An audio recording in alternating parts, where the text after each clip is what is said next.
More than 30 people have been killed near sites where aid was supposed to be distributed in Gaza. Health ministry says at least 32 people have been killed and dozens more wounded over the past week in incidents near these sites. They say most of those killed were civilians. The Israeli military has now admitted that it shot and killed those people. They say they did it to warn people away from what Israel considers a military target. But that raises a lot of questions. The Gaza Health Ministry says the victims were not combatants, and many were not even involved in the fighting. They were just trying to get food and other essential supplies for their families.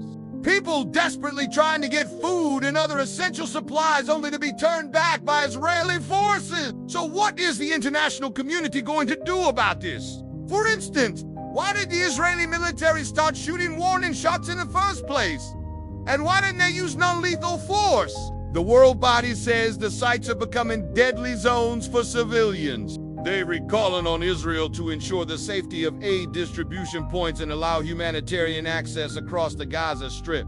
The United Nations says at least 875 people have died near these aid lines in the past 6 weeks. We have seen similar scenes at other aid sites in Gaza. Their Gaza coordinator, Jamie McGoldrick, says the distribution points are supposed to be safe places. So there is a very real danger that this will all just be swept under the rug yet again. An Israeli inquiry found that while there was no intention to harm civilians, there were failures in the chain of command. But that report was never made public. And in the end, no one was held accountable for what happened. He says the international community is working on an urgent request for an independent investigation into the incident. Well, the UN says it is deeply troubled by the rise in death toll. But as the world waits for an investigation, more and more people are being killed. The last time Israel carried out an operation of this sort, they killed hundreds of Palestinian civilians.